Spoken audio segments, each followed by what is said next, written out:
I'm always happy to come to the volunteer events, and they're for a number of reasons. First of all, you guys are the lifeblood of the institution. You're here every day, rain, sleet, storm, and you're happy. I talk to patrons, I go walk through, I see you guys, and people love you. People appreciate the work that you do. And as I say in orientation, you're our first line. You're the people who come into contact with patrons more often than most of the staff. Unless someone comes to a program here, unless I go out to a school or go out to a university, most people never see me. Have no idea who does the labels, has no idea who writes the blogs, have no idea who I am. But you guys are the faces of the institution. You guys are the thing that keeps the institution alive.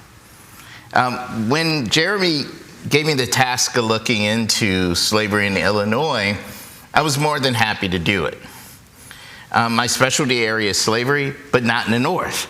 Because, like most of you, you're like, well, the North is free. Yeah, I grew up in the Deep South. In fact, my family were enslaved in the Deep South. So the majority of the work and research that I've done in the past has largely revolved around what happened in the South. Now, I taught for many years, and students would always ask me about slavery because in the South, we're really particular about how we talk about the so-called peculiar institution. There's a lot of shame attached to discussions of slavery, and that shame is shared by both sides. There's a shame on the part of the people who were formerly enslaved, and there's shame on the part of people who were the enslavers. So I went to graduate school, I went to college in the late 1980s, early 1990s. And at that point, history, African-American history was a growing thing. Most of the African-American scholars that I knew had come from the North. In fact, one of my leading scholars, a man who had served as a chair, had studied at Chicago. His name was Arnold Hirsch. And he was embedded in the study of slavery in the South. And one of the things that I found interesting when I began teaching is students have very little imagination about what slavery was because teachers were afraid to talk about it, just like they're afraid today in schools to talk about what slavery was. And what I foremost want you to understand, and we have to talk about what the institution of slavery is because there are going to be a lot of challenges in this lecture to discuss how slavery can exist in a so-called free state. So I'd like to ask you guys, so what is slavery? Anybody can answer. It's okay. Complete ownership. Complete ownership. I like that. I like that notion of complete. And what do you think complete meant? Body and mind.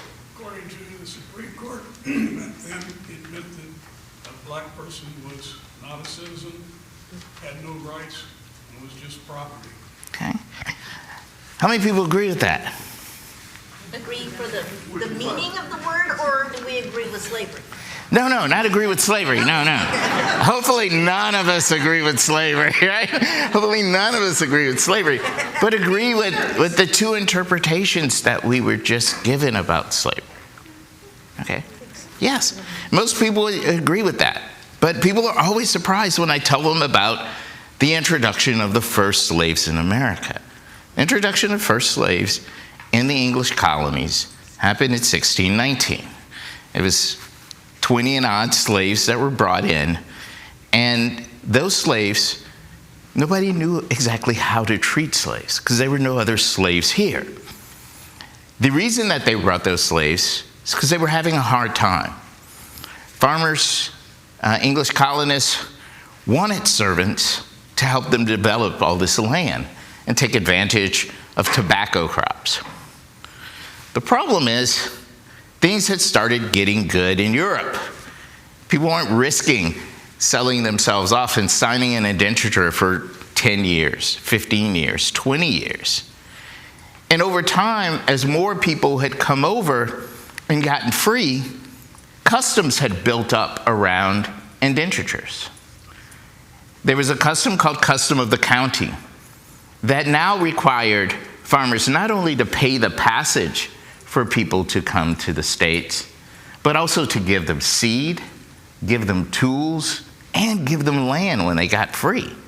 So it became ever more expensive to have white people come over and work for you. Also, the lengths of the indentures changed. In the beginning, the indenture might be 15 years for someone to pay your passage and come here. So that person had use of you for 15 years. But as it became harder and harder to get them, those terms began to shrink. So 15 turned to 10, 10 turned to 7, 7 turned to 5, and 5 turned to 1. And you might ask yourself, well, because the planters have money, why didn't they resist this? They tried. But as more and more former indentures became free and became free people that could participate in government, more of them argued for fairer terms for people that were coming over from England. So then this ship arrives. And this ship has 20 people that could be purchased.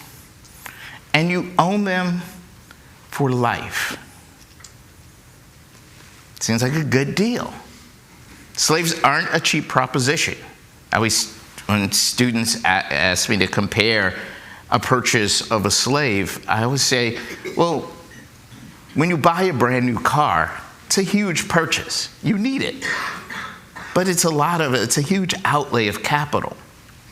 This is the same thing that a slave was. A huge outlay of capital. The slaves worked alongside indentured whites. That's another thing that people find amazing. They lived in the same quarters with indentured whites. They even were allowed to marry indentured whites in the beginning.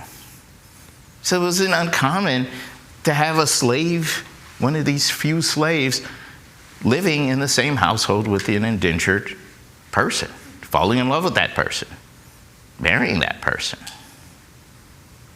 We have to ask ourselves, what changed? What changed is, first, it's becoming increasingly harder. Also, another right that whites had that blacks didn't is they could sue. So if they were mistreated, they could sue an owner. If they were abused, they could run away to a city and blend in. Run to a neighboring city, town, reinvent yourself. Because there were so few slaves, people would recognize a black person if they showed up in a town or village or even a city. So running away became a harder and harder proposition. The most important thing is slavery was not permanent when it first started in the United States. Didn't know.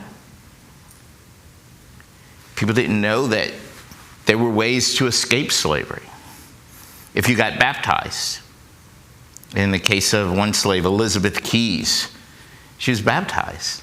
And she showed up at church and said, well, how is it fair for you to keep another Christian enslaved? They were forced to let her go. Then, another woman, Sarah Dunn, maintained, and this is actually how my family got free. Sarah Dunn maintained that she was raped by her master in holding his child. And she argues successfully, how can a man enslave his own son and the mother of his child? And the courts released her. Very quickly, the people who owned slaves and vast amounts of land began to see a problem arising. And what's that problem? What's the problem? Methods of emancipation. Yeah. Our slaves are eventually going to have the same rights as the indentured servants did. We have to do something to stop our slaves from disappearing. We need this permanent source of cheap labor. And one of the things that's most important to understand about slavery is an economic issue. It's about wealth creation, and it's about robbing one group of their labor in order to fulfill the economic aspirations of another group. So how do you stop this from happening? This bleed, this disappearance of African Americans as a labor force? You have to pass laws. So one of the first laws that's passed is no blacks can be baptized. That cuts out the religious door out of slavery. Cuts out the religious door out of slavery. Then they changed English common law, which had been in the colonies, where everything passed from father to son. Inheritance, the names, titles. There's only one thing that they wanted to change that passed in that system. And that one thing that they wanted to change was the condition of servitude. And they made it so the condition of servitude didn't pass from father to son, but passed from mother to son. Why would you do this? Mother's easier to identify. Mother's definitely easier to identify, but there's another reason. Because then the child of a master from one of his slaves had a different mother. So right, then it didn't matter who your father was. It didn't matter whether your father was a free white man. It didn't matter if your father was your master. You were still going to be born a slave if your mother's a slave. There's also an important caveat that came with that. You have to make extremely punitive rules about sexual relations between black males and who? White women. Because what? That would create a whole nation of what? Free black people all over the place. So they had to make that expressly against the law. If we're going to create a system where we have a class of people that are perpetually enslaved, we can't have any escapes. Can't have any escapes.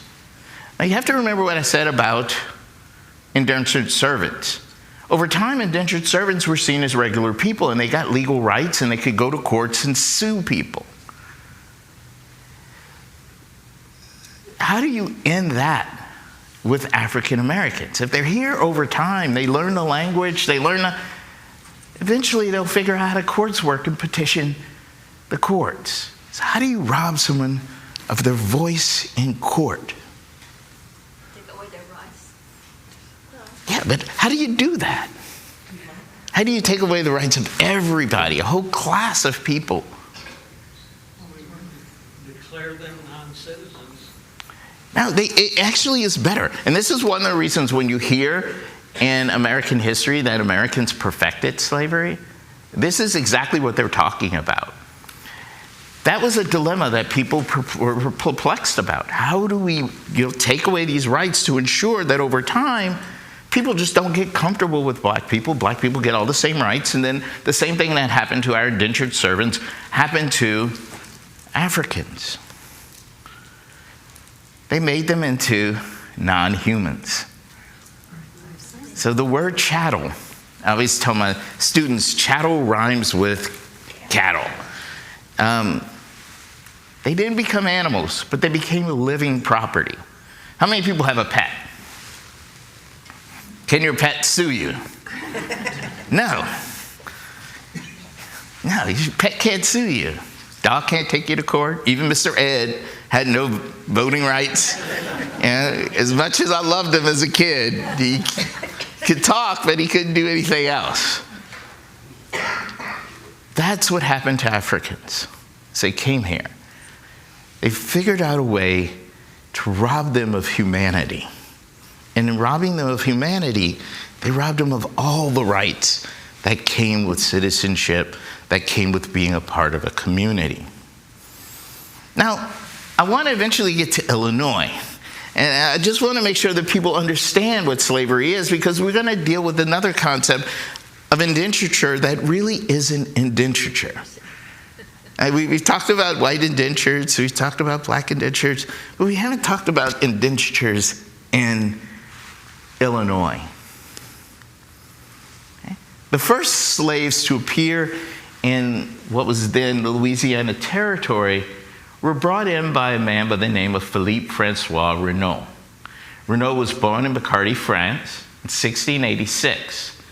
And Renaud was an extremely hard worker, went to college, was part of the aristocracy in that he was selected for a position, and that was the first general of mining for the Company of the Indies, which was a fantastic opportunity for him. He moved to the New World, and before coming, he realized he needed a labor force to exploit the mineral rights of the New World.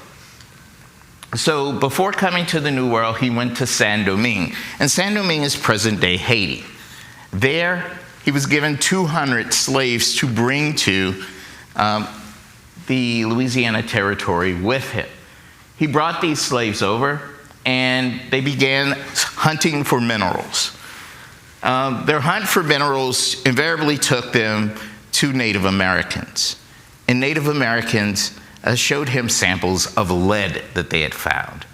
And he didn't necessarily want lead. He was here for silver and gold, but lead was marketable. You could sell lead, and it could bring in a profit.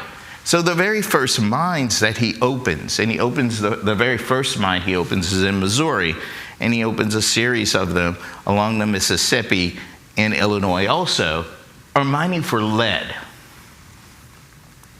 He would later found the town of St. Philippe, and probably more of us know him for, I don't know if you guys know Prairie des Rochers, means Prairie of the Rock.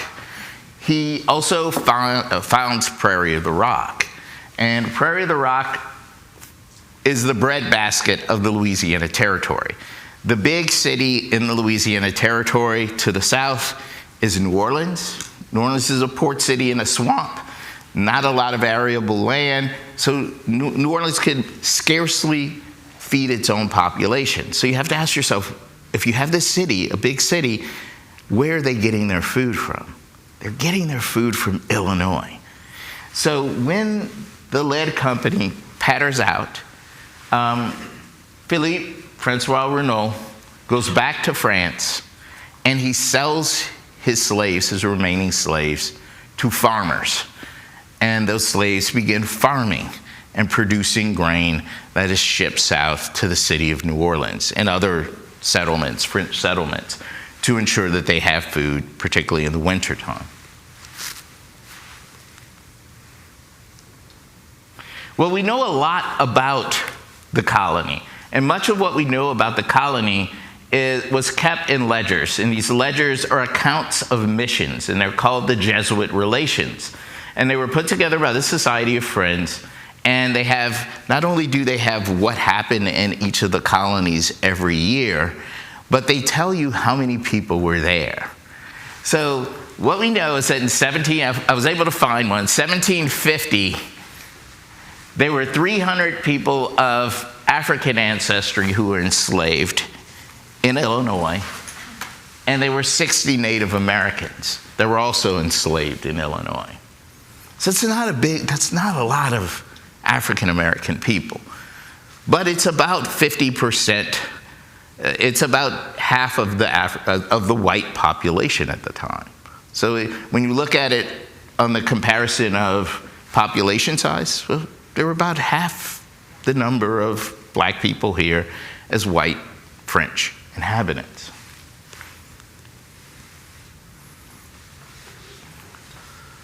One of my favorite stories, and I didn't know this story for a long time. When I actually found this story out, and I was talking to some people here in Illinois, most people had never heard of the story, how the United States gets the Illinois Territory.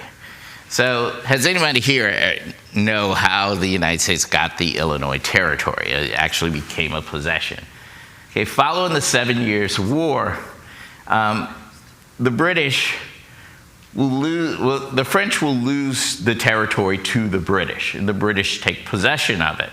But following the American Revolution, there was great opportunity.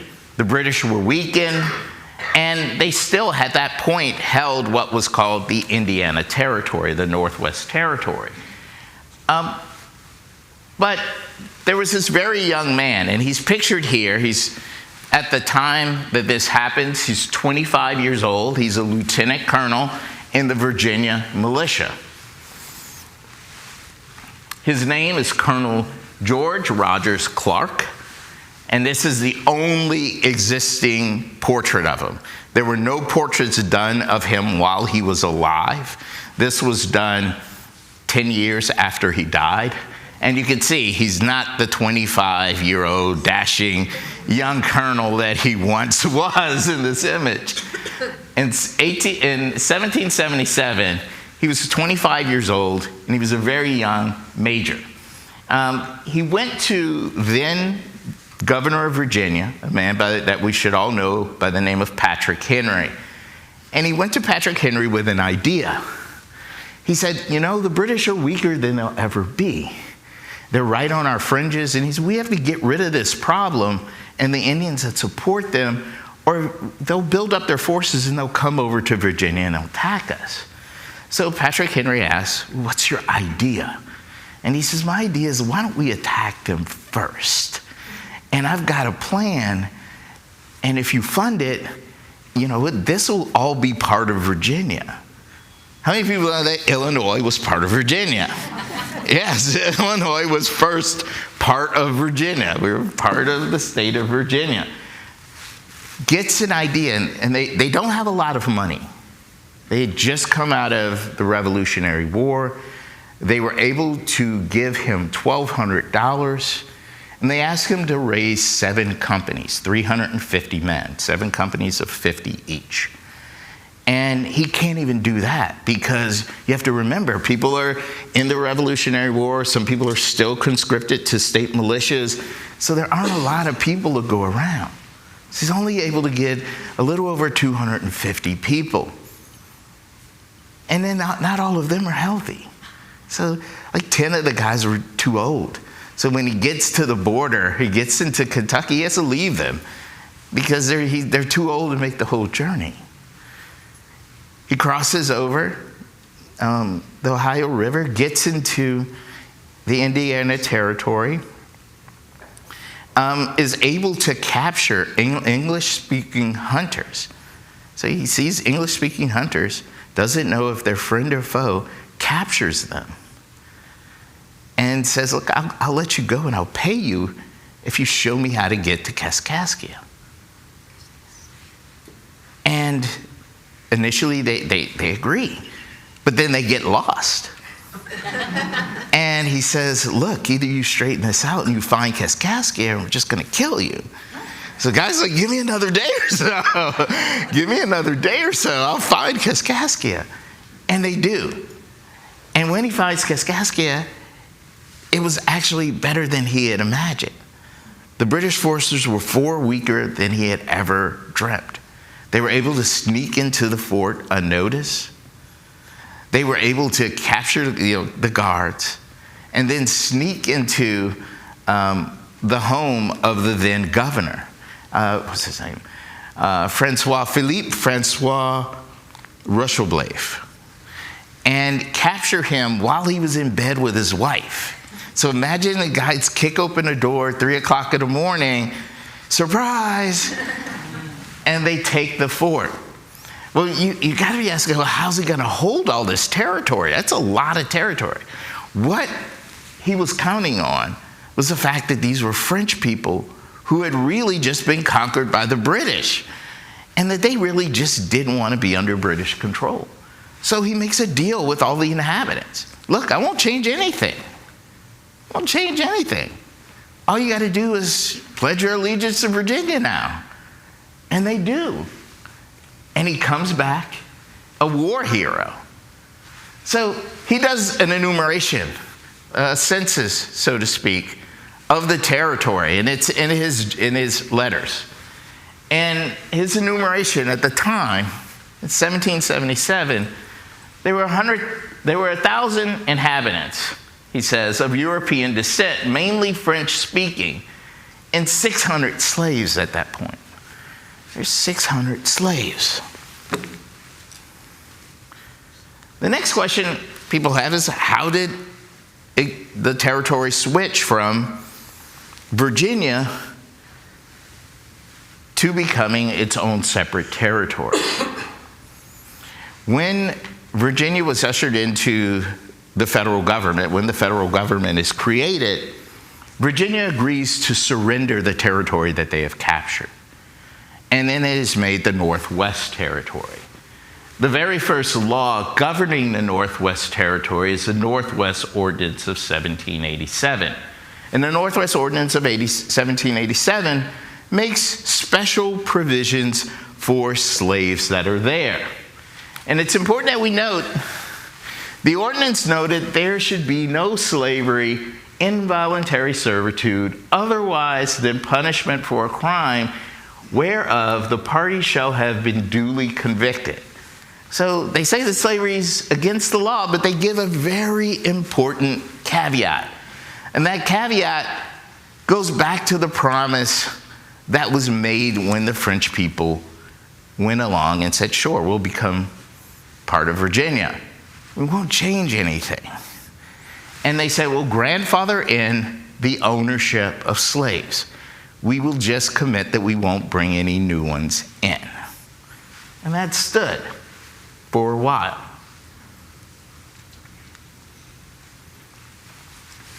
Under the territorial government, the territory of Indiana and Illinois, there was a governing council and there was a territorial legislature. This governing council and legislature would expand slavery over time in the territory. There were 3 times that I noted that they expanded territory: 1803, 1805, and 1807, despite what I said previously, no new slavery. These acts were passed, and the way that they got around this idea of having slaves was by changing the language. You can have an indenture, and you can have this indenture of a black person for a set number of years. And when it first started in 1803, this idea of having a black indenture, you could only have this indenture for 35 years if it was a male, or 32 years if it was a female. However, by the time we get to 1811, that time period of the length of time which you could have the indenture had spread immensely. In fact, by that year, they had allowed them to have indentures for 99 years. I don't know. 1811, most people weren't living to be 100 years old. So, you were going to be, that meant that you were going to be someone's slave your entire life. And this is a book, I think it's at Monroe, and this is the Monroe County Deed Book, and it's outlaying one of these claims. I ran across the research of a fantastic professor. I don't know him, I've never met him. I just read a couple of his journal articles, and he wrote an immense amount of work on indentures, studying the number of indentures he could find and the lengths of these indentures. And this is an analysis of the existing indentures in the state. And this analysis was from 1800 to 1810. So you see the bulk of the indentures last more than a lifetime, So you have indentures that last from 40 to 49 years, 50 to 59 years, 90 to 99 years. And this normal indenture rate, like the European indentures, 0 to 9, It's the smallest amount. So the bulk of the indentures were meant to imprison African Americans for as long a period as possible. He also looked at the median state, the median length of indentures during a time period. So he was trying to see if there was a trend toward permanency in these institutions.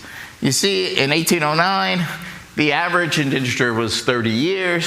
1810, still about 30 years.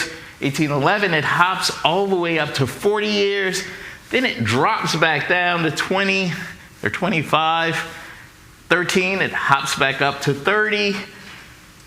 And you just see this ununiform number of years in which Africans are being enslaved. Statehood rolls around, and Illinois becomes a state in 1818, and it has to write a constitution. And this constitution is extremely deceptive on first glance. On first glance, you would assume, because the Constitution maintains that it's a so-called free state, that there is no slavery here. And it's one of the openings, it says that involuntary slavery is illegal. However, if you continue to read, it continues to recognize the indentures that happened before 1818. So it maintains that if you got your indenture before 1818, that indenture is still in place. It also expands the number of years at which you could keep children. Remember what we talked about, the condition of a slave being passed by the mother. One thing we haven't talked about is what happens if you're in Illinois and you have an indenture and you're pregnant. When your child is born, that child belongs to that master. If it's a male, until the age of 21. If it's a female, until the age of 18. So you can be born a slave in Illinois. Illinois had one other provision. I wanted to put it down, but it couldn't fit in the block, so I'll talk a little bit about it. It set up a special provision that allowed for leased slaves until 1825. And they had a distinct purpose that these slaves could be used for: mining, salt mining. So it allowed for salt mining slaves to be shipped over and leased by the company, the salt mining company. They could be shipped over from Missouri and leased by the salt mining company. And they didn't see that as a violation of the law of introducing slaves into the county. The following year, to deal with the growing population of free blacks, many people do escape these indentures, no matter how long they are, and there are children that are born. To deal with the black population that they have, they begin to pass a set of laws. And there are 25 sectional codes to the laws. I didn't want to go through every sectional code on a PowerPoint slide, so I put the first one there, but I did print out a list, and I wanted to read some of these off. So what was it like to be a black person living in Illinois in 1819 under the black codes? First, blacks were prohibited. It prohibits any black or mulatto from settling or residing in the state without producing a certificate of freedom. This section was a first blow at free blacks. It follows the president that the state would, and this president would be in place for a very long time in the state. But I wanted to read off some of the other things that you could not do.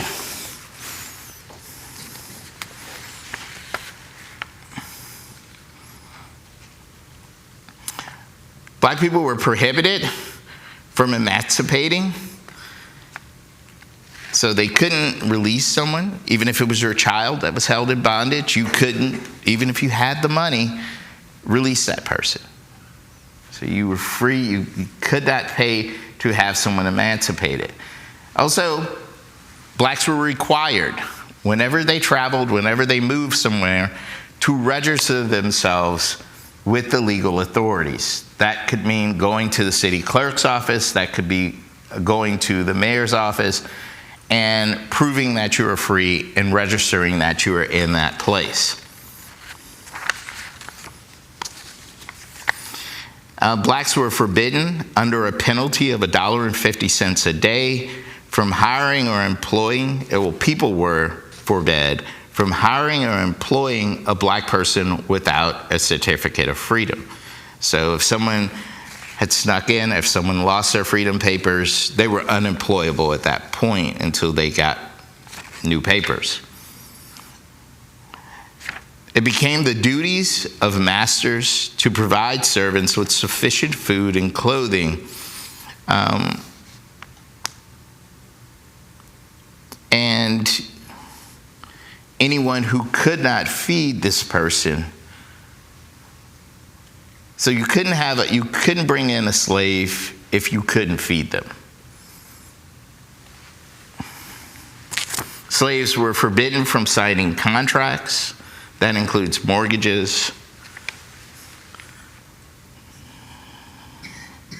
One of my favorites, Section 12, provides that any servant being lazy, disorderly, guilty of misbehavior may be whipped upon an order of the justice, or refusing to work can be compelled by like process and forfeiting 2 days.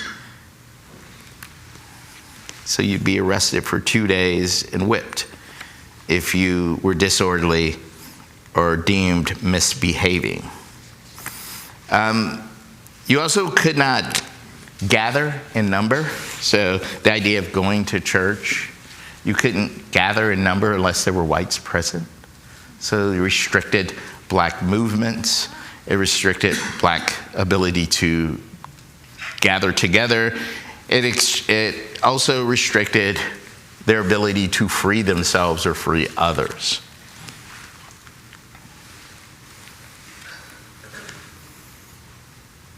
The Constitution of 1848 is called, actually, casually among historians, the Free Constitution. So it's the very first constitution that strictly forbade involuntary servitude and didn't try to sneak in this concept of indentures. And a major special point of the Act, so it's Act 16, says there shall neither be slavery nor involuntary servitude in the state except as a punishment of crime, whereof the party shall be duly convicted. There are a number of reasons why this is important. First, it appears that, okay, at last, black people have equality. That it's not true, because the black codes are still there. All those codes that existed in 1818 are still enforceable in 1848 when the Constitution passes. So they're still not exercising the same rights that white inhabitants of Illinois are. And this is an example of a General Assembly Act. If any person or persons shall bring or cause to be brought into the state any Negro or mulatto, whether he is slave or free, or is set free or not, he shall be liable to an indictment. So it becomes illegal to bring more black people in the state. Didn't matter if they were free, didn't matter if they were slave. If you were found to have brought somebody here, you could be arrested. How long do you guys think that stays on the books? I bet it's still there. 70? 1865. 65. So it isn't until the war ends that actually blacks have free movement in the state of Illinois. I wanted to end there because I want to eventually do another series on what freedom means after 1865. So what's it like for African Americans after Lincoln? After the war is over, what does it change? How do their lives change in Illinois? I'm going to open the floor for some discussion. You can ask me anything. Sir. Do you discuss the attempt at the 1824 Constitution, where the Illinois attempted to make slavery a provision of the Illinois Constitution? They do. And at the time, in 1824, I believe that there's also a case called the Nance case that goes all the way to the Supreme Court that involves slavery also, wherein they're trying to make slavery a more permanent situation here. And that's a case where they're unable to really do it. And what stays on the books is what had been there. So the provision of having these, I hate to call them debt peons, but having these indentures are still in place then. So in 1824, you could still have indentures. One of the worst cases that I've read about was the Titus case, Lydia Titus, where she goes to Indiana, she's arrested and brought back here, and then has to be brought back to Indiana, then her land is taken, and that family has a horrible time. Kids are taken. It's just a nightmare of a case. The biggest support to the 1824 was Edward Coles spent his life and his last dime opposing the General Assembly's effort to do that. Edward Cole, then right before the 1853, we have John Jones does the same thing. He had come here penniless. He gives an exact amount of money he had in his pocket. He came here with $3.50 in his pocket and eventually become a millionaire, one of the wealthiest African Americans in the United States at the time. And he will fight tirelessly to make sure that the 1818 black codes are repealed, and he'll do this his entire life. Will they ever repeal? Yeah, eventually the black codes will be repealed, but like I said, blacks don't have the same rights as whites in free movement in the state until 1865. In that one slide you had there, you showed that the black people were indentured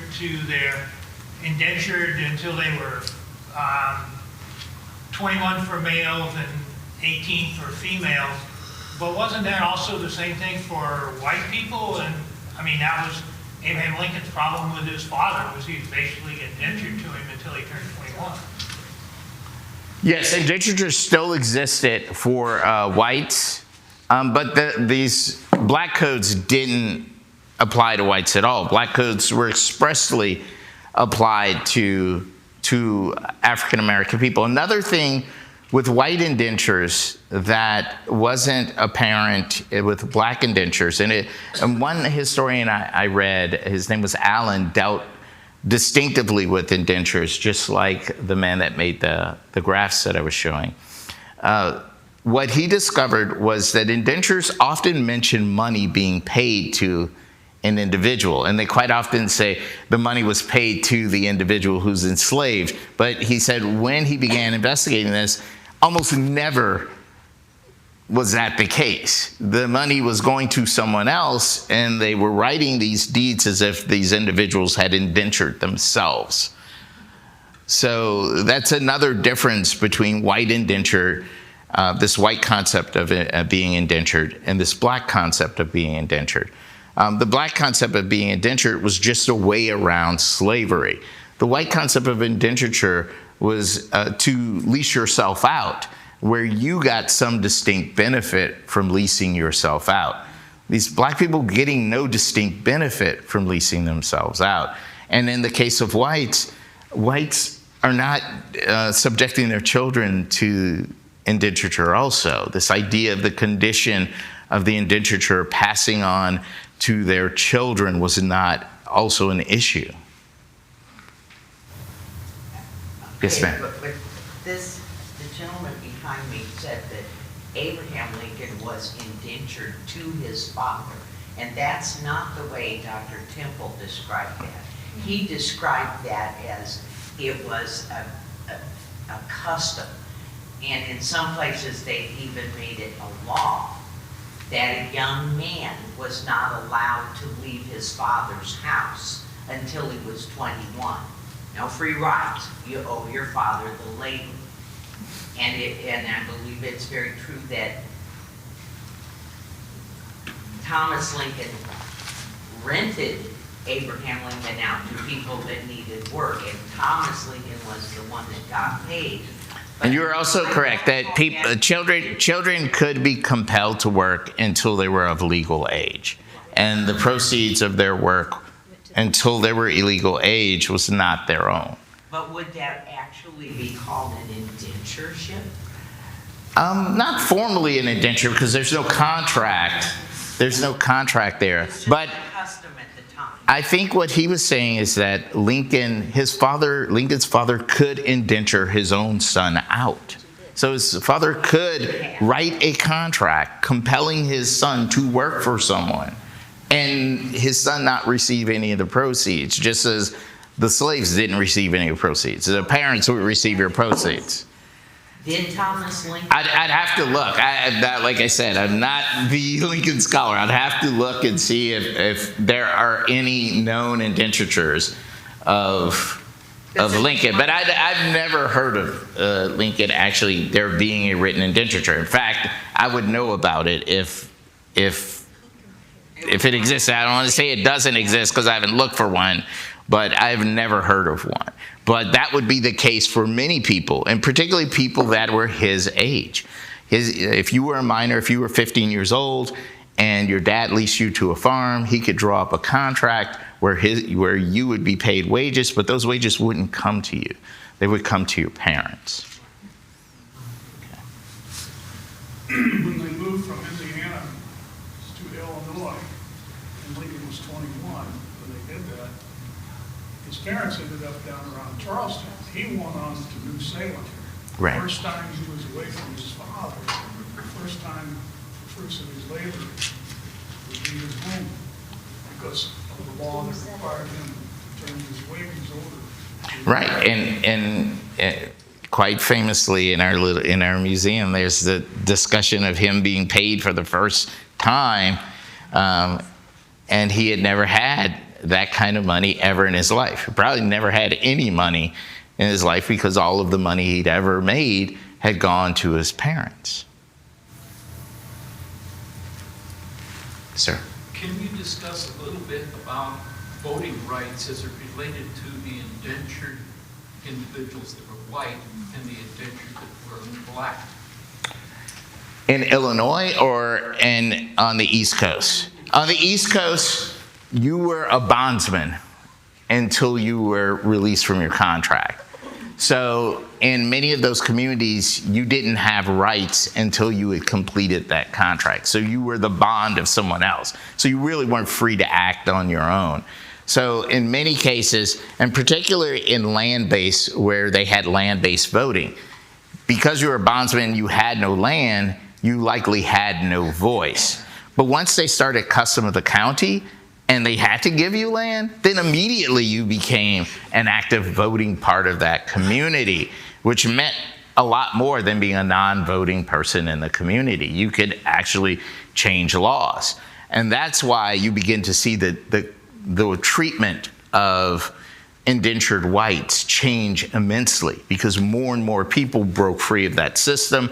More and more of those former indentured people became land-owning people, therefore people that had rights and voice, and they began making the situation better for others who entered that system. Sir. When Illinois became a state in 1818, are there records as to how many black slaves were in the state at that time? And were those black slaves in Illinois predominantly in southern Illinois, or were they somewhat distributed throughout the state? No, they're not distributed evenly throughout the state. There are towns that have the bulk of them, and a lot of these towns were towns they were originally brought to.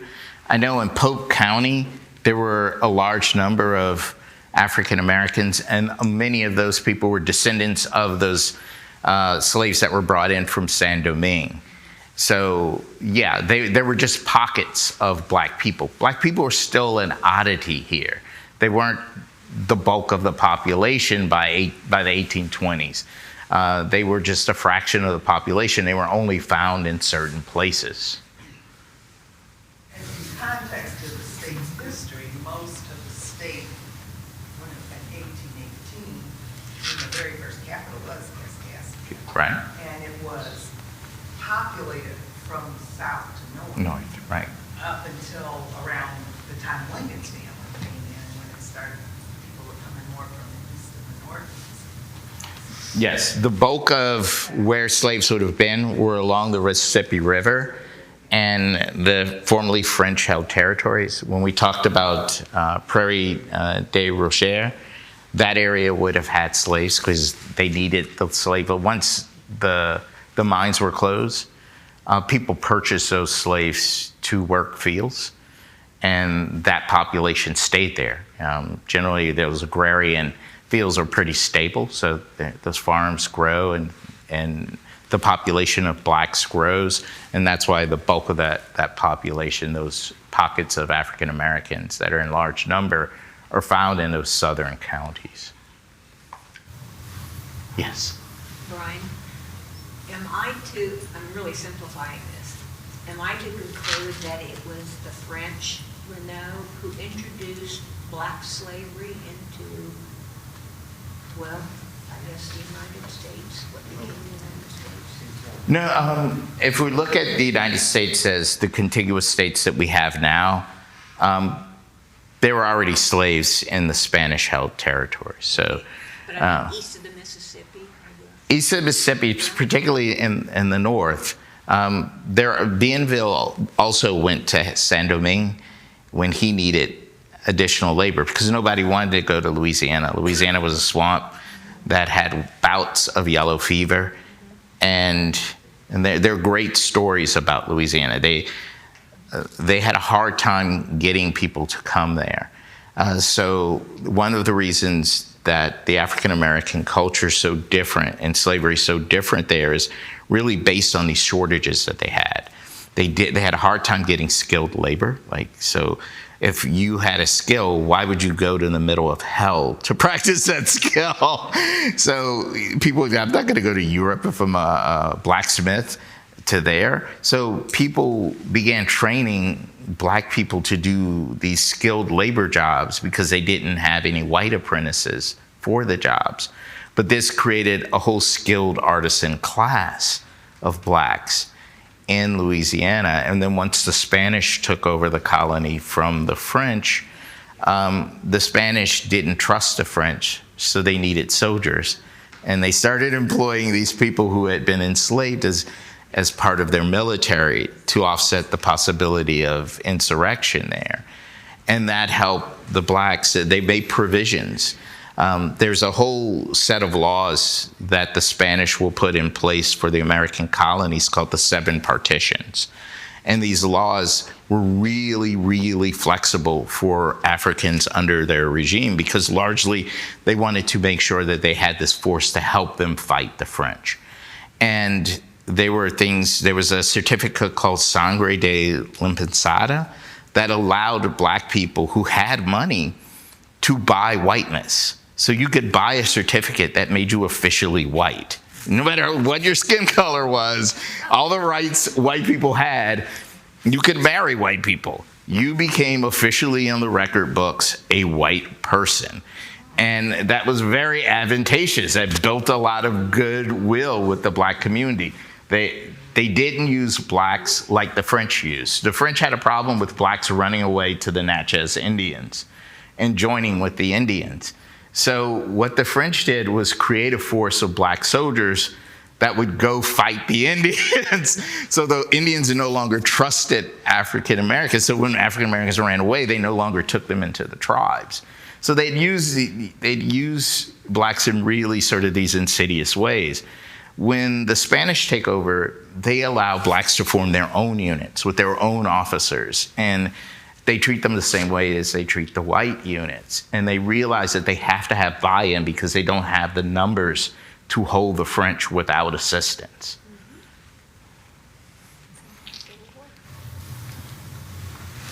One speaker that we had several years ago talked about the French black codes here in Illinois being different from the way the English did it, in that they could complain to the city council if they were beaten. You couldn't sell their children away from them or things like that. There was a wonderful book, and it very much predates me. It was published in the early 50s. It was written by a historian by the name of Tannenbaum called Slave and Citizen. And the premise of the book, he looks at all of the colonies in the Americas. He looks at Spanish colonies, English colonies, French colonies, from the perspective of where would be the best place to be a slave. You know, where would you have the most advantages? Who would be the worst masters? Where would your condition be permanent? And where would your condition be something that you could get out of slavery? And one of the things that is really, really interesting is the role that the presence of white women has. In the English colonies, they were all religious colonies, so whole families went to the English colonies. So the idea of getting out, like having a relationship with a black woman, was a nil thing. White women wouldn't tolerate it, and white women within those communities were sort of making sure that the cultural lines didn't get blurred. Now compare that to Saint-Domingue in Haiti. Saint-Domingue, slaves went there from Africa in great number. Sugar was a commodity that was worth its weight in gold. The life expectancy from a slave from the day they arrived to Saint-Domingue to the day they dropped dead was 5 years.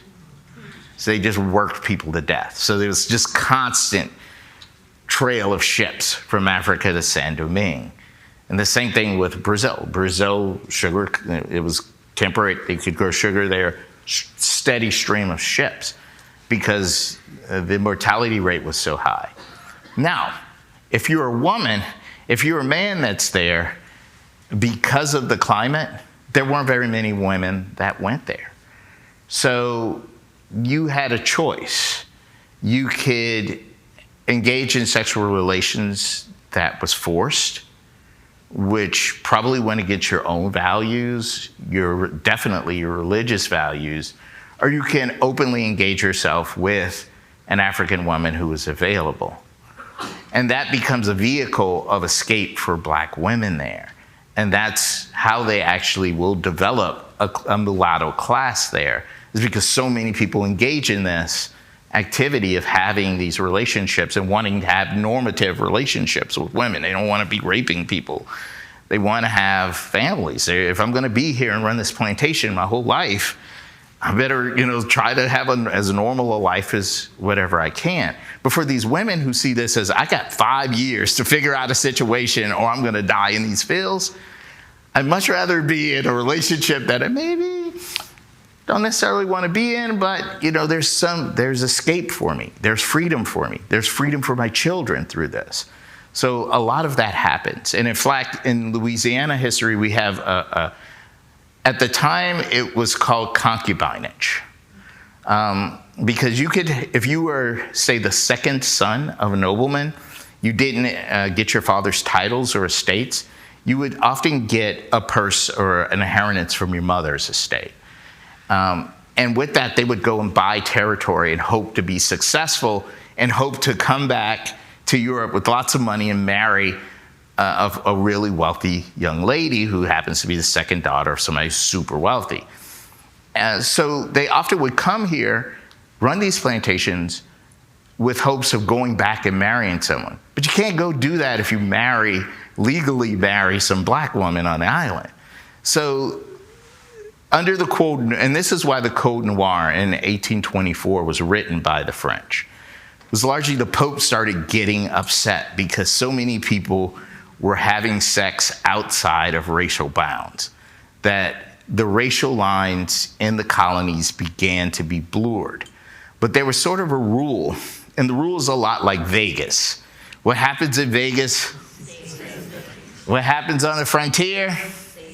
Stays on the frontier. So when these men went out on the frontier, they could have these contracts called concubinage contracts. Now scholars call them plaçage. And these plaçage contracts, the women openly will promise, look, exclusivity to sex. You know, you're my man. You're the only person I'm going to be with. In exchange for that, I get my freedom. My children are born free. I get a house. I get slaves. I get money. And if you're wealthy and there are no other female choices, that's a pretty good deal, you know? Hey. And this also freed the guys up, so if they went back to Europe, they were never legally married to any of these people. So they could get married with open conscience, and the church would fully endorse their marriages. It wasn't like you were ever married again before. So this was a blurring of the lines. And this is why, like I said, the Code Noir was meant to actually make sure to try to solidify that partition for what the church saw happening. The problem was particularly rough in Louisiana, in New Orleans, because of disease and so many people dying. So they had a really hard time bringing white women there. So they came up with the idea. The Ursuline nuns came up with an idea. And the Ursuline nuns said, why don't we go to French families that have lots of kids, have a whole bunch of daughters? Because it's really, how many people have a daughter that's gotten married? Yeah, I have a daughter. She's not quite yet that age, but it's expensive. Weddings aren't cheap, right? As much as you're happy to see them go, you're like, also, you got to be a little unhappy that your money's going too. You're like, I hope this is a really good guy because it's a lot of money we're shelling out. Well, the Ursuline nuns went to families that had lots of daughters. And they said, look, you know, you're a middle-class person. You don't have a lot of money. You don't have enough, definitely not enough money to have dowries for every one of your daughters. Why don't we help you out? And they said, sure, you know. We'll take your daughters to the Americas, and we'll marry them to artisans who have their own businesses there, and, you know, they won't leave this social class. And for a lot of parents, that was good, because all you want for your kids is security, right? So they go there, and they call these girls in Louisiana history the casquette girls, because the Ursuline nuns gave them little suitcases that looked like little caskets. And they came to the Americas, and it was great. The first ship, they were 2 shiploads, and only 2 shiploads of these girls. The first shipload arrived at the port of New Orleans to great expectations.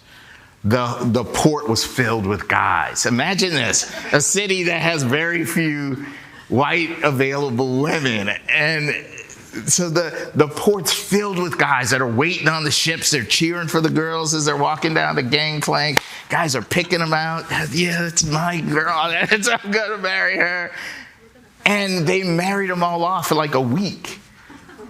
Right? It was like an unbelievable success for the Ursuline nuns. They think it's great, right? Fast forward like 3 years. These girls are riding home. I live in the middle of the swamp. There's mosquitoes everywhere. It's hot as hell in Louisiana. I want to go home. And then some of them are dying in childbirth or dying of yellow fever.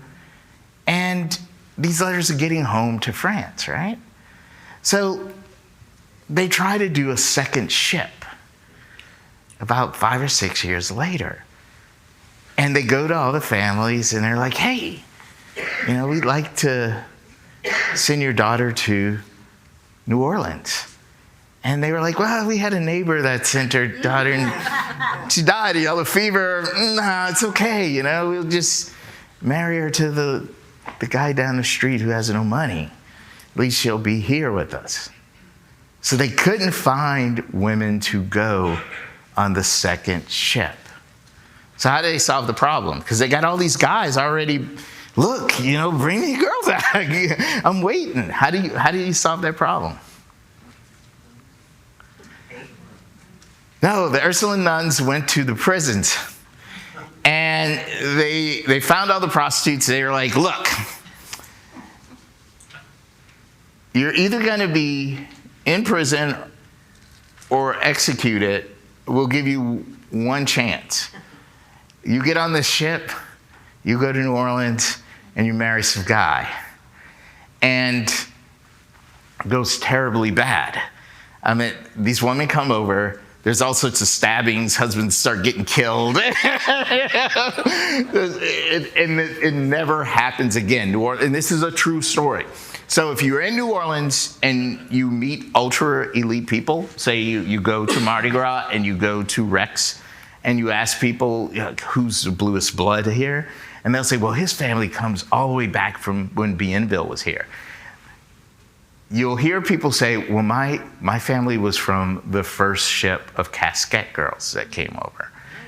Nobody ever brags that they are related to anyone on the second ship of Casquette girls. They just all disappeared. They have no descendants because nobody claims them. But to be elite in the city of New Orleans, a lot of people draw their ancestry to that first ship of Casquette girls.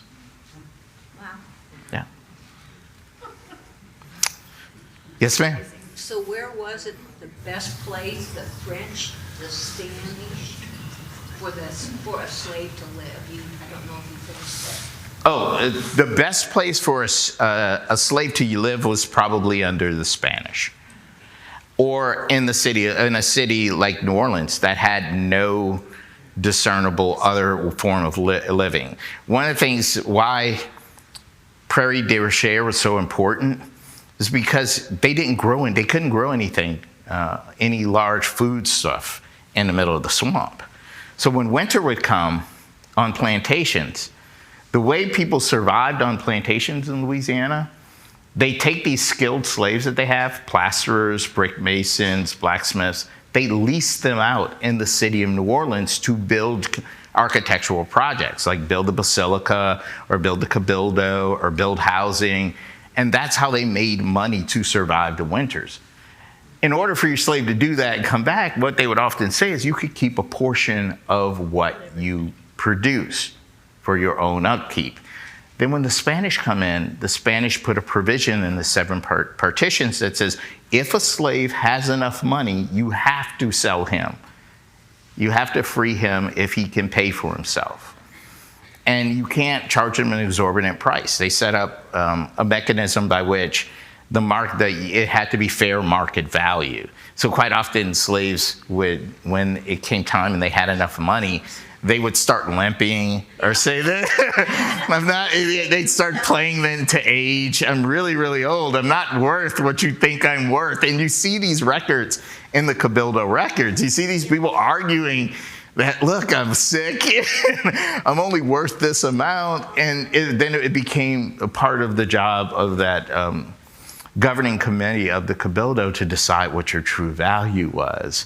And if they could ham it up really good, they could knock a substantial amount off of their value and then purchase themselves. And this is one of the reasons why you see, when you look at free communities, far more women than men. Because if you were going to free someone, who would you free first in your family? All the women. Because that would ensure that the next generation of people in your family would all be free. The big thing changes in the South in 1811, there's a huge plantation insurrection. And that huge plantation insurrection is really successful. They almost get to the city of New Orleans. Wow. It's called the Dessalines Rebellion. And they hang them all. They hang them all along the Mississippi River as a reminder to slaves. So if you were going down the Mississippi River, you'd just see bodies of all these slaves that rebelled hanging as a reminder. But this caused a great deal of fear, particularly about free blacks, because a lot of them, the prevailing thought was that free blacks had started the rebellion. So what they begin doing is saying, we don't want free blacks. And this is the slaveries, this is always fascinates my students, because my students always assume that they would have come to the conclusion that slavery is a problem. We can't enslave people because people want to be free. That's not the conclusion that anyone comes to. The conclusion that the people come to is free people are the problem. If there are no free blacks and all blacks think that they're supposed to be slaves, then there won't be any rebellion. So people start kicking out free blacks, which is one of these reasons why you see these provisions and black codes everywhere that we don't want any free blacks in our state, is because they're worried that bringing in a free blacks will be reminders to their slaves. Like, if you try hard enough, you too can be free. And then Nat Turner, the Nat Turner Rebellion, will have a huge impact on American plantation owners. And like I said, that's when you begin to have this cry, like, we can't have importation of slaves because we don't know where these slaves are coming from, particularly after the Haitian Rebellion. It's too risky to bring slaves into the country because we might get these slaves that are infected, and they actually speak in this language, are infected with liberty. So in the hands of blacks, liberty becomes a disease. So they're infected with liberty, and they might infect our slaves with liberty too, and they'll fight us. So they begin to try to keep the slave population to a natural birth situation. So there are no importations from Africa after 1808, unless they're illegal. And that means that generally, and that's what I never get this, because I remember as a kid, I lived in a really bizarre community. I lived in a white flight suburb in the middle of white flight. Go figure. And what was really bizarre is people would say, go back to Africa. You know, like, that was like a slang. And I was a little kid. I was like 9 or 10 years old. They were worried about black people living in this community. But I was like, I've never been to Africa. My family came here in like 1630. We've been here, we fought in the revolution, all of this. I'm like, we, I'm more American than you are. It was always perplexing to me, this notion that the black population could just get up and go somewhere. So later, I think it's next week, I have a podcast for Finding Lincoln about colonization and Lincoln's plan to colonize the African American population. There's experiment with colonization. He very quickly changed his mind. It was a totally failed project. But this idea of extracting a population, which in 1860 was 300,000. There were 300,000 free people. That's about as ridiculous today as let's just kick out all the people who are here that can't prove their citizenship. That's a huge endeavor. That's like 10 million people we'd have to move. How much would that cost? And they're having these same concerns, in 1860 and 1830. You have people talking about, can't we just move the entire free black population to Liberia? That's an enormous amount of money for that time to do that. And then you also have to deal with that concept of people's will to leave. These people have always been here. They don't know any of those languages. Why would you leave? Yes, ma'am. Could you tell us the name of the book again that you spoke about with the author that, Citizen Slave. Citizen Slave? Yeah.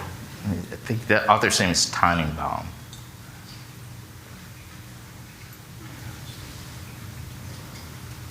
Did part of Illinois' reason not for maybe having some slaves was because they didn't need them anymore at some point? I mean, as it became less of an agricultural state, did that or? No. They weren't that big of a threat. It isn't like black people had ever had a rebellion here. It isn't like they're occupying cities. There were no roaming bands of black people in 1818 killing and pillaging anything. In fact, most free black communities were totally, I don't want to say totally without crime, but just as in most immigrant communities, they're really weary of what they do. They always are on their guard, be on your best behavior. So these people are constantly on their best behavior, which is why it almost seems ultra paranoid when you do a lot of reading. If you go through newspapers.com and you pull up like free blacks or free Negroes in these cities, because they're always talking about them, but when you look at prison records, arrest records, court records, they don't match up with these fears that people have. So these fears are quite irrational. And I guess the best example of people actually coming forward with the truth, I wrote a piece on an expulsion that takes place in Arkansas in 1860. 1860, Arkansas did something no other state did. It kicked out its entire free black population. It's the only state to ever do it. No one's written a book about it. That's going to be the next book. No one's written a book about it. And it's just phenomenal because I've been tracking the people and following their stories. But Albert Pike, like the Albert Pike, was the lawyer for the group who's moving to kick them all out. And he actually comes forward with, in the newspaper, and quite succinctly states it. He's like, look, it's like, sure, these people don't break laws, they don't do anything wrong, but their very presence is incendiary to the cause of slavery. He said, because every day they stand as reminders to our slaves that one day they might be free. And he says, as long as they're here, we can never convince our slaves that they're born to servitude. So he says the only choice we have is to kick out all the free blacks. But he does this in a very, it models so much of what's going on today. He says we could be an example for Southern states on how to break the anti-slavery movement. So he says, let's kick all of our free blacks, and they will move into northern cities. And there'll be so many of them that it will clog it up and they will just lose the will for anti-slavery. So it becomes a strategy to break the anti-slavery movement. Send all the free blacks out there. They won't be able to support them. They won't be able to house them. They won't be able to feed them. Pretty soon they'll just give up. Huh? It sounds like what's happening today. And so, yeah, one of the things that I always tried to do was parallel things. I always tell the students nothing works in a perfect parallel, but people are driven by the same what? Motives and fears. And it's an interesting history. And thank you all very much for coming out. If anybody has any additional questions, I'll stay around for a minute. But I do want to make sure that I free up the room for others that might have. Can we thank Brian again?